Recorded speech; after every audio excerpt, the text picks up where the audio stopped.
Qatar is evacuating residents living in the vicinity of the US Embassy in Doha. അതൊരു താൽക്കാലികമായിട്ടുള്ള ഒരു നടപടിയാണ്, താൽക്കാലികമായിട്ടുള്ള ഒരു മുൻകരുതൽ നടപടി എന്ന രീതിയിൽ തന്നെയാണ് ഖത്തർ ആ ഒരു നടപടി സ്വീകരിച്ചിരിക്കുന്നത് എന്നത് പ്രധാനപ്പെട്ട ഒരു കാര്യം തന്നെയാണ്. നമുക്കിപ്പോൾ ഡോക്ടർ മോഹൻ വർഗീസ് നമ്മോടൊപ്പം ചേരുകയാണ്. ഡോക്ടർ മോഹൻ വർഗീസ്, നമ്മൾ തുടക്കം മുതൽ തന്നെ ഈ ഒരു സംഘർഷത്തെ കൃത്യമായിട്ടും അങ്ങ് ഫോളോ ചെയ്യുന്ന ഒരു വ്യക്തി തന്നെയാണ്, കൃത്യമായിട്ടുള്ള നിരീക്ഷണങ്ങൾ അങ്ങ് പങ്കുവയ്ക്കുന്നുണ്ട്. നമുക്കൊന്ന് ചർച്ച ചെയ്യേണ്ട ഒരു കാര്യമുണ്ട്. ഇന്ത്യൻ മഹാസമുദ്രത്തിൽ ഈ കഴിഞ്ഞ ദിവസം അമേരിക്ക നടത്തിയ ഇറാൻ പടക്കപ്പലിന് നേരെ, ഐറിസ് ഡേന എന്ന് പറയുന്ന ഇറാൻ പടക്കപ്പലിന് നേരെ നടത്തിയ ആ ഒരു ആക്രമണം, അപ്പോൾ പശ്ചിമേഷ്യയിൽ മാത്രം ഇത് ഒതുങ്ങി നിൽക്കുന്നില്ല, മറ്റ് പല മേഖലകളിലേക്കും ഞങ്ങൾ നോട്ടമിട്ടിട്ടുണ്ട്, അവിടങ്ങളിലൊന്നും ഇറാൻ സേഫ് അല്ല എന്നൊരു സൂചനയാണോ അമേരിക്ക ഈ ഒരു ആക്രമണത്തിലൂടെ മുന്നോട്ട് വയ്ക്കുന്നത്? നോക്കൂ, യുദ്ധത്തിന്റെ വ്യാപ്തി പശ്ചിമേഷ്യൻ മേഖലയും കഴിഞ്ഞ് ഇന്ത്യൻ ഓഷ്യൻ റീജിയനിലേക്ക് കൂടി വ്യാപിച്ചിരിക്കുന്നതായി കാണാം. നമുക്കറിയാമല്ലോ, രണ്ടാം ലോക മഹായുദ്ധത്തിന് ശേഷം ഒരിക്കൽ പോലും ഒരു കപ്പലിന് നേരെ, ശത്രു കപ്പലിന് നേരെ ടോർപിഡോ പ്രയോഗം സംഭവിച്ചിട്ടില്ല അന്തർവാഹിനിയിൽ. അത് ഇതം പ്രഥമമായിട്ടാണ് കഴിഞ്ഞ 75 വർഷത്തിനുള്ളിലെ ആദ്യ നീക്കം എന്ന നിലയിൽ വളരെ അനാരോഗ്യപരമായ ഒരു പ്രവണതയ്ക്ക് തുടക്കം കുറിച്ചിരിക്കുകയാണ് ഇങ്ങനെയുള്ള കപ്പലുകൾ ആക്രമിക്കുന്നത്. എത്രയോ പേരാണ്, ആ ഒരു 100-ൽ പരം പേരാണ് ിക്കുന്നു, ഏതാണ്ട് 60ഓളം പേര് മരിച്ചിരിക്കുന്നു, 2-3 ഒരു 20ഓളം പേരെയാണ് അവിടെ രക്ഷപ്പെടുത്താൻ കഴിയുന്നത്. അത് ശ്രീലങ്ക തീരത്തിൽ നിന്നും ഏതാണ്ട് 40 നോട്ടിക്കൽ മൈൽ അകലെ. ഇത് നൽകുന്ന സൂചന എന്താ? യഥാർത്ഥത്തിൽ ചില ലക്ഷ്മണ രേഖകൾ അല്ലെങ്കിൽ റെഡ് ലൈൻസ് കാര്യമായി ഭേദിക്കപ്പെട്ടിട്ടുണ്ട്. കാരണം ഒരു യുദ്ധസജ്ജരായി നിൽക്കുന്ന ഒരു കപ്പലിനെ ആക്രമിക്കുന്നത് ന്യായീകരിക്കാം, പക്ഷെ ഒരു നേവൽ എക്സർസൈസ് കഴിഞ്ഞ് മടങ്ങിപ്പോയിക്കൊണ്ടിരുന്ന ഒരു കപ്പലിനെ ആ മേഖലയ്ക്ക് വളരെ വെളിയിൽ വെച്ച്, യുദ്ധം നടക്കുന്ന പശ്ചിമേഷ്യൻ മേഖല, പേർഷ്യൻ ഗൾഫ് മേഖല, ഒമാൻ ഉൾക്കടൽ മേഖല, അതിനേക്കാൾ ഒരുപാട് ദൂരം മാറിക്കിടക്കുന്ന അവിടെ വെച്ച് ആക്രമിക്കുന്നു എന്ന് പറയുമ്പോൾ അതിനെ ഒരുപാട് ന്യായീകരണങ്ങൾ കണ്ടെത്തേണ്ടി വരും. യുദ്ധമാണ്, അവിടെ ഒരു നിയമങ്ങളും ബാധകമല്ല എന്ന് പറഞ്ഞാൽ മിതമായ ചില ചട്ടങ്ങളുടെയും നിയമങ്ങളുടെയും അടിസ്ഥാനത്തിൽ മാത്രമേ ലോകക്രമം മുന്നോട്ട് പോകാനാവുകയുള്ളൂ. അതുകൊണ്ട് രണ്ടു ഭാഗത്തും ലക്ഷ്മണരേഖകൾ ലംഘിക്കപ്പെട്ടിട്ടുണ്ട്. ഇറാന്റെ ഭാഗത്തു നിന്ന് ഈ നിസ്സഹായരായ GCC രാജ്യങ്ങളെ ആക്രമിച്ചതിന് പിന്നിലും യാതൊരു നീതികളും കണ്ടെത്താനാവില്ല. ഇത് യഥാർത്ഥത്തിൽ നമ്മുടെ ആളുകൾ ശരിക്കും പറഞ്ഞാൽ ആലോചിക്കേണ്ട ഒരു കാര്യമുണ്ട്. ഇതിനെ ഒരു ഗെയിമായി കാണാതിരിക്കുക. യുദ്ധത്തെ ബാഴ്സലോണയും റയൽ മാഡ്രിഡും തമ്മിലുള്ള മത്സരം പോലെ പക്ഷം പിടിക്കുന്നു, അല്ലെങ്കിൽ ഏതെങ്കിലും ഒരു 2 ടീമുകൾ തമ്മിൽ മത്സരിക്കുന്നു, ഏതെങ്കിലും ഒരു ടീമിന് വേണ്ടി പക്ഷം പിടിക്കുന്നു. അങ്ങനെയല്ല കാണേണ്ടത്. ഇവിടെ ഒരു പക്ഷമേ ഉള്ളൂ. ഭാരതം പറയുന്ന ഒരു പക്ഷമുണ്ട്, അത് സമാധാനത്തിന്റെ പക്ഷമാണ്. ആ പക്ഷം എന്ന് പറഞ്ഞാൽ 2 പക്ഷത്തും തെറ്റുകൾ വന്നിട്ടുണ്ട്. അമേരിക്കയുടെ പക്ഷത്തെ എക്സസസ് വന്നു. അമേരിക്കൻ പ്രസിഡന്റിനെ തിരുത്താനായി അമേരിക്കൻ കോൺഗ്രസ് തയ്യാറാവും എന്ന പ്രതീക്ഷ ഇപ്പോൾ ഇത് അസ്ഥാനത്തായിരിക്കുന്നു. സെനറ്റിൽ പ്രമേയം വന്നു. അമേരിക്കൻ പ്രസിഡന്റിന്റെ യുദ്ധകാല അധികാരങ്ങൾ അനിയന്ത്രിതമായി നൽകുന്നത് വെട്ടിക്കുറയ്ക്കാനുള്ള പ്രമേയം 47-നെതിരെ 53 വോട്ടിന് തള്ളിപ്പോയിരിക്കുന്നു. അങ്ങനെ ഡൊണാൾഡ് ട്രംപ് ഒരിക്കൽ കൂടി ഏകപക്ഷീയമായ യുദ്ധപ്രഖ്യാപനം നടത്താനുള്ള അനുവാദം പാർലമെന്റ് കൊടുക്കുന്നു. ഇനി വെയിറ്റ് ചെയ്യാനുള്ളത് നവംബറിലേക്കാണ്. സെനറ്റിന്റെ ഘടന നവംബർ മാസം നടക്കാൻ പോകുന്ന ഇടക്കാല തെരഞ്ഞെടുപ്പിൽ മാറി എങ്കിലല്ലാതെ ട്രംപിന്റെ അധികാരങ്ങൾക്ക്, യുദ്ധപരമായ അധികാരങ്ങൾക്ക് കടിഞ്ഞാണിടാൻ കഴിയില്ല എന്നാണ്. അപ്പോൾ എങ്ങനെയാണ് ഒരു സംവിധാനം പരിധി വിട്ട് പോകുകയാണെങ്കിൽ നിയന്ത്രിക്കുക? അതേപോലെ തന്നെയാണ് ഇറാന്റെ സംവിധാനവും പരിധി വിട്ട് പോയിക്കൊണ്ടിരിക്കുകയാണ്. ഇറാനിൽ കടുത്ത മനുഷ്യാവകാശ ലംഘനം നടന്നുകൊണ്ടേയിരിക്കുന്നു. അതുകൊണ്ട് ഈ റെജീം തുടരുകയാണെങ്കിൽ, ഈ സംവിധാനം IRGC നയിക്കുന്ന ഒരു സംവിധാനം അയത്തുള്ള ഖൊമൈനി കാലം ചെയ്ത് മൺമറഞ്ഞു പോയാലും ഇല്ല എങ്കിലും അതിന്റെ ഒരു DNA തുടരുമ്പോൾ എങ്ങനെയാണ് ജനങ്ങൾക്ക് സ്വച്ഛന്തമായി ഇറാനിൽ ജീവിക്കാനാവുക? അതൊരു വലിയ ചോദ്യമാണ്. അതുകൊണ്ട് ബാഹ്യ സമ്മർദ്ദത്തിലൂടെ മാത്രം ആക്രമണം നടത്തി, യുദ്ധം നടത്തി, മേഖലാ യുദ്ധമോ ലോകയുദ്ധമോ നടത്തി സമാധാനം കൊണ്ടുവരാം എന്നാണ് വിചാരിക്കുന്നതെങ്കിൽ തീർച്ചയായും അതൊരു മാർഗമല്ല. സമാധാനത്തിന് ന്യായമായ ചർച്ചകൾ, 2 ഭാഗത്തിനും ആക്സെപ്റ്റബിൾ ആകുന്ന ഫോർമുല ഉണ്ടാകണം. അവിടെയാണ് ലോകരാജ്യങ്ങൾ, ഐക്യരാഷ്ട്ര സംഘടന എവിടെയെന്ന ചോദ്യമാണ് ഇപ്പോൾ ചോദിക്കുന്നത്. ഒരു നിർണായക സമയത്ത് ഒരു യുദ്ധം തടയാൻ വേണ്ടി ഉപകരിക്കാത്ത ഐക്യരാഷ്ട്ര സംഘടന ആ കട തുറന്നു വെച്ചിട്ട് എന്ത് കാര്യം എന്ന ന്യായമായ ചോദ്യമല്ലേ? അതുപോലെ ശക്തമായ രാജ്യങ്ങൾ, ഇന്ത്യ ഉൾപ്പെടെയുള്ള നിഷ്പക്ഷമായ രാജ്യങ്ങളുണ്ട്. അവർക്ക് ഇടപെടാൻ കഴിഞ്ഞില്ലെങ്കിൽ നരേന്ദ്രമോദിക്ക് ട്രംപുമായും നെതന്യാഹുമായും ഇറാന്റെ നേതൃത്വവുമായും ഉള്ള സവിശേഷമായ ബന്ധം ഉപയോഗിച്ചുകൊണ്ട് മീനിങ്ഫുൾ ഇന്റർലോക്യൂട്ടേഴ്ഷിപ്പ് നടത്തേണ്ട സമയമാണ്. ഇത് ചേരിച്ചിരിഞ്ഞ് ആക്രമിക്കുന്ന സമയമല്ല, മറിച്ച് സമാധാനത്തിനൊരു അവസരം കൊടുക്കേണ്ട സമയമാണ്. കാരണം ഇത് കേവലം ഇന്ത്യയുടെ 90 ലക്ഷം പേര് പശ്ചിമേഷ്യയിൽ ജോലി ചെയ്യുന്നു എന്നത് മാത്രമല്ല, ഇന്ത്യയുടെ സാമ്പത്തിക സ്ഥിതി അട്ടിമറിക്കപ്പെടും എന്നുള്ളത് മാത്രമല്ല, ഒരു രാജ്യത്തിന്റെ നിലനിൽപ്പ്, ഇന്ന് ഇറാൻ നാളെ മറ്റൊരു രാജ്യം, അങ്ങനെ ഒരു നിയതമായ ചട്ടങ്ങളൊന്നും ഇല്ലാതെ ഒരു റൂൾ ബേസ്ഡ് ലോകക്രമം നഷ്ടപ്പെടുത്തിക്കൊണ്ട് ഈ ആക്രമണം ഉണ്ടാകും. ഇറാന്റെ ആണവായുധങ്ങൾ തങ്ങൾക്ക് ഭീഷണി സൃഷ്ടിക്കുന്നു എന്ന് ഇപ്പൊ തൊട്ടു മുൻപ് നമ്മൾ സംസാരിക്കുന്ന തൊട്ടു മുമ്പ് കേട്ട ഈ വീഡിയോ ക്ലിപ്പിൽ പറയുന്നത് എന്താണ്? കരോളിൻ ഓൾബ്രൈറ്റ് പറയുന്നത് എന്താണ്? കരോളിൻ ലെവിറ്റ് പറയുന്നത് എന്താണ്? US പ്രസ് സെക്രട്ടറി പറയുന്നത് എന്താണ്? ഇവിടെ അമേരിക്കയ്ക്ക് നേരെ ഇറാന്റെ ഭാഗത്തു നിന്ന് കൃത്യമായ ആണവ ത്രെട്ട് ഉണ്ടായി. അമേരിക്കൻ സ്ഥാപനങ്ങൾ, അമേരിക്കൻ വ്യക്തിത്വങ്ങൾ, ആ പശ്ചിമേഷ്യയിലെ ആ അമേരിക്കൻ കേന്ദ്രങ്ങൾക്ക് നേരെ വലിയ ത്രെട്ട് ഉണ്ടായി. അതുകൊണ്ട് ഞങ്ങൾ പ്രിയംറ്റീവായി സ്ട്രൈക്ക് ചെയ്യേണ്ടി വന്നു. ഇവിടെ ന്യായമായ ചോദ്യമുണ്ട്, അമേരിക്കയുടെ കേന്ദ്രങ്ങൾ എന്തിനാണ് പശ്ചിമേഷ്യയിൽ? സ്വാഭാവികമായിട്ട് അവിടെ ഒരു പ്രതിസന്ധി ഉണ്ടെങ്കിൽ ഇടപെടാൻ വേണ്ടിയാണ്. ആ പ്രതിസന്ധിക്ക് കാരണം തന്നെ അമേരിക്കയാണ് എന്ന രീതിയിൽ വരുമ്പോൾ അവിടെ ന്യായമായ ഒരുപിടി മറ്റു ചോദ്യങ്ങളും കൂടെ വരികയാണ്. അതുകൊണ്ട് അതത് രാജ്യങ്ങൾ ട്രംപിന്റെ മെയ്ക്ക് അമേരിക്ക ഗ്രേറ്റ് അഗെയിൻ എന്ന പ്രഖ്യാപനം കറക്റ്റാണ്. അതിനുവേണ്ടി ഉപയോഗിക്കേണ്ടത് അമേരിക്കയിലേക്ക് തന്നെ ശ്രദ്ധ കേന്ദ്രീകരിക്കുകയും ഒരുപക്ഷെ ന്യായമായ വ്യാപാര ആക്രമണങ്ങൾ അല്ലെങ്കിൽ വ്യാപാര ക്രമീകരണങ്ങൾ നടത്തുകയും ചെയ്യുക എന്നതാണ്. അല്ലാതെ ലോകം മുഴുവൻ തങ്ങളുടെ ചൊൽപ്പടിയിൽ കൊണ്ടുവന്ന് നിർത്തുക എന്നത് മെയ്ക്ക് അമേരിക്ക ഗ്രേറ്റ് അഗെയിൻ എന്ന പദ്ധതിയുമായി ചേരുന്നതല്ല. അമേരിക്കൻ ജനത എന്ത് കാര്യത്തിനാണ് മാൻഡേറ്റ് കൊടുത്തത് എന്ന് ഒന്നുകൂടി ആഴത്തിൽ ചിന്തിക്കേണ്ട സമയമാണ് ഇത്.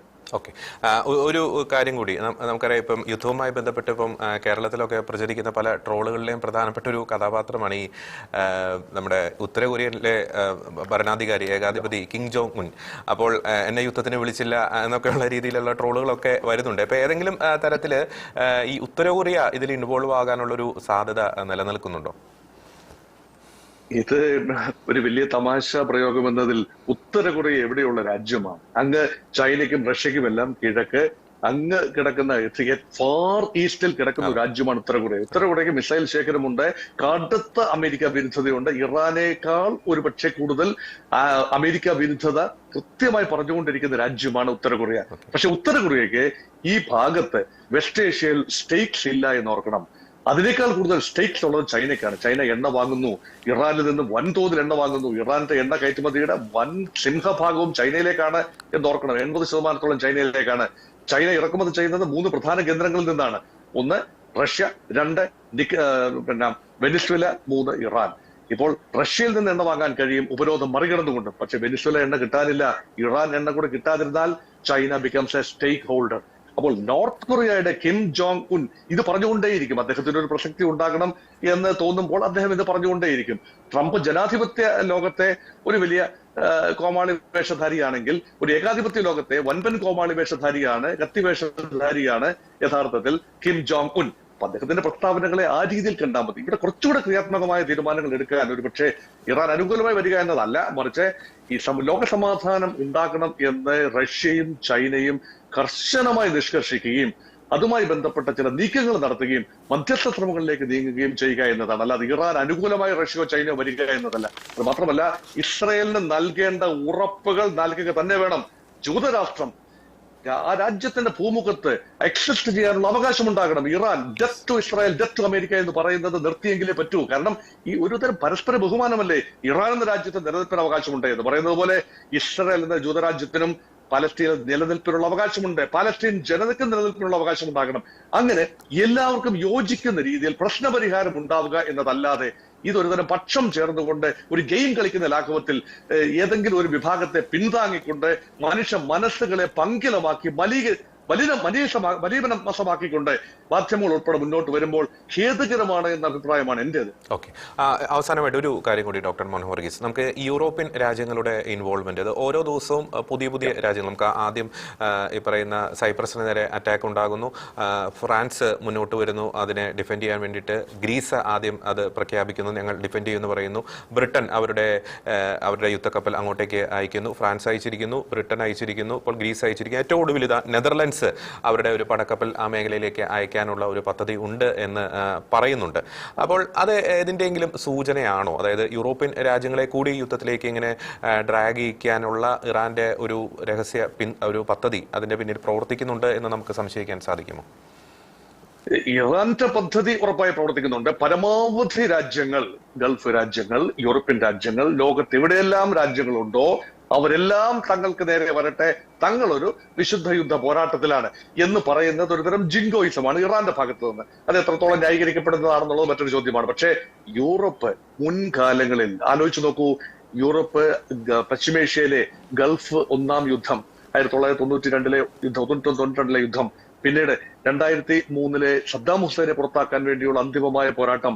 അപ്പൊ ഓപ്പറേഷൻ ഡെസേർട്ട് സ്റ്റോമിലും ഓപ്പറേഷൻ ഡെസേർട്ട് ഫോക്സിലും അമേരിക്ക ഒറ്റക്കായിരുന്നില്ല, അമേരിക്കയും ഇസ്രയേലും ഒറ്റക്കായിരുന്നില്ല. മറിച്ച് അമേരിക്കയോടൊപ്പം നെയ്റ്റോ സഖ്യകക്ഷികൾ ഉണ്ടായിരുന്നു.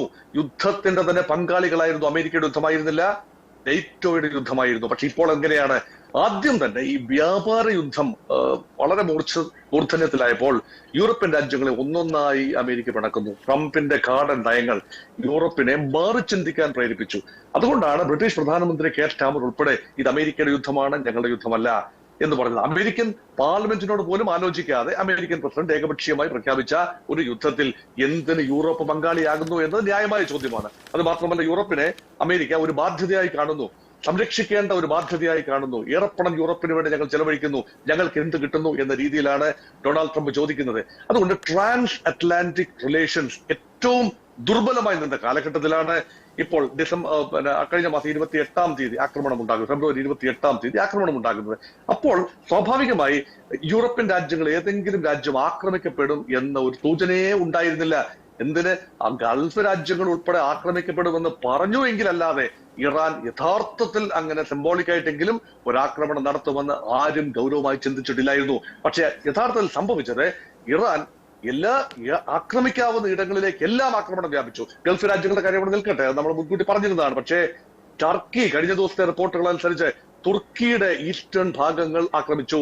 നോക്കൂ, തുർക്കി എന്ന രാജ്യം ശക്തമായ രാജ്യമാണ്, യൂറോപ്യൻ രാജ്യം കൂടിയാണ്, ഏഷ്യയിലാണ്, ഭൂപ്രദേശത്തിന്റെ കൂടുതലും, പക്ഷേ ജനസംഖ്യയുടെ കൂടുതലും യൂറോപ്യൻ ഭാഗത്താണ്. അതുകൊണ്ട് ഒരു യൂറോപ്യൻ പവറായി കൂടി ടർക്കി അറിയപ്പെടുന്നു. എർദോഗാന്റെ ടർക്കി മുസ്ലിം രാജ്യമാണ്, മുസ്ലിം ഭൂരിപക്ഷ രാജ്യമാണ്, പക്ഷേ നെയ്റ്റോയിലെ അംഗമാണെന്ന് ഓർക്കണം. നെയ്റ്റോയുടെ ചാർട്ടറിൽ വ്യക്തമായി പറയുന്നു, 5ാമത്തെ ഖണ്ഡികയിൽ പറയുന്നു, ഏതെങ്കിലും ഒരു നെയ്റ്റോ രാജ്യം ആക്രമിക്കപ്പെട്ടാൽ മറ്റെല്ലാ നെയ്റ്റോ രാജ്യങ്ങളും കൂടെ ചേർന്ന് ആ രാജ്യത്തിന്റെ സംരക്ഷണത്തിന് വേണ്ടി ഒരുമിച്ച് വരണം. അതായത് യുണൈറ്റഡ് നേഷൻസിന്റെ കളക്ടീവ് സെക്യൂരിറ്റി മാതിരിയുള്ള ഒരു കാര്യമാണ്. UN വർക്ക് ചെയ്യില്ല, പക്ഷേ നെയ്റ്റോ വർക്ക് ചെയ്യുന്ന ഒരു സമിതിയാണ്. അങ്ങനെയെങ്കിൽ ഗ്രീസും ആക്രമിക്കുക, ഗ്രീസിന്റെ പ്രദേശം കൂടിയാണ്, ഗ്രീസിന്റെ ടർക്കിക്കും കൂടെ ഷെയർ ചെയ്യുന്ന ഒരു പ്രദേശമാണ് സൈപ്രസ്. അവിടെയാണ് ബ്രിട്ടീഷ് നാവികസേന, ബ്രിട്ടീഷ് വ്യോമസേനയുടെ താവളം. ആ താവളം ആക്രമിച്ചു. ഇറാന്റെ ഭാഗത്ത് നിന്ന് അപ്രതീക്ഷിതമായ ആക്രമണം ഉണ്ടാകുന്നു. അവിടെ മിസൈൽ പതിച്ചില്ല എങ്കിലും ആ മിസൈൽ ഇന്റർസെപ്റ്റ് ചെയ്തു. അത് മറ്റൊരു കാര്യം. പക്ഷേ ബ്രിട്ടനും വളരെ റിലക്റ്റന്റ് ആയി യുദ്ധരംഗത്തേക്ക് ഇൻഡയറക്റ്റ് ആയിട്ടെങ്കിലും വരേണ്ടി വരുന്നു. ഫ്രാൻസിന്റെ എക്കാലത്തെയും ആഗ്രഹം, മുൻപ് തന്നെ പറഞ്ഞിരുന്നതാണ്, ഞങ്ങൾ യുദ്ധത്തിലില്ല. നിഷ്പക്ഷമായി യൂറോപ്പിൽ പൂർണ്ണ നിഷ്പക്ഷമായി നിൽക്കുന്ന രാജ്യമാണ് നെയ്റ്റോ രാജ്യമായ ഫ്രാൻസ്. പക്ഷെ ഫ്രാൻസും മടിച്ചു രംഗത്തേക്ക്, നെതർലാൻഡ്സിന്റെ കാര്യം ഇവിടെ പറഞ്ഞു. അങ്ങനെ മിക്ക യൂറോപ്യൻ രാജ്യങ്ങൾ രംഗത്തേക്ക് വരുമ്പോൾ ബലപ്രയോഗം എന്നതിനേക്കാൾ കൂടുതൽ ഇവർക്കെല്ലാം അമേരിക്ക എന്ന ജ്യേഷ്ഠ സഹോദരനെ സ്നേഹപൂർവ്വം പിന്തിരിപ്പിക്കാനുള്ള ഒരു നിയോഗമുണ്ട്. ചൈനയ്ക്കും റഷ്യയ്ക്കും ഇറാൻ എന്ന രാജ്യത്തെ പിന്തിരിപ്പിക്കാനുള്ള നിയോഗമുണ്ട്. ആ രീതിയിൽ രണ്ട് ഭാഗത്തെയും സമാശ്വസിപ്പിച്ച് പിന്തിരിപ്പിക്കാനുള്ള നിയോഗം ഉപയോഗിക്കാതെ ഓരോരോ രാജ്യങ്ങൾ യുദ്ധത്തിൽ ചേർന്ന് കഴിഞ്ഞാൽ ഇത് കൂടുതൽ സങ്കീർണമാകുന്ന ഒരു അന്തരീക്ഷത്തിലേക്കാണ് പോയിക്കൊണ്ടിരിക്കുന്നത്. യെസ്, വളരെ വ്യക്തമായിട്ടുള്ള നിരീക്ഷണങ്ങൾ തന്നെയാണ്. സങ്കീർണമാകുന്ന ഒരു അവസ്ഥയിലേക്ക് ഈ യുദ്ധങ്ങൾ അല്ലെങ്കിൽ ഇപ്പോൾ നടന്നുകൊണ്ടിരിക്കുന്ന സംഘർഷങ്ങൾ നീങ്ങുന്നു. വളരെ നന്ദി ഡോക്ടർ മോഹൻ വർഗീസ്. ഈ ഒരു ഘട്ടത്തിൽ ഇതുവരെയുള്ള ഒരു അപ്ഡേഷനെ കുറിച്ചുള്ള വ്യക്തമായിട്ടുള്ള അങ്ങയുടെ നിരീക്ഷണങ്ങൾ പങ്കുവച്ചതിന്. നമുക്ക് നേരത്തെ ഡോക്ടർ മോഹൻ വർഗീസ് പറഞ്ഞ ആ ഒരു കാര്യമുണ്ട്, ഈ തുർക്കിയുടെ ഭാഗത്തു നിന്ന് ഉണ്ടായിട്ടുള്ള ആ ഒരു പ്രതികരണം. അതായത് ഈ തുർക്കിയിലേക്ക് കഴിഞ്ഞ ദിവസം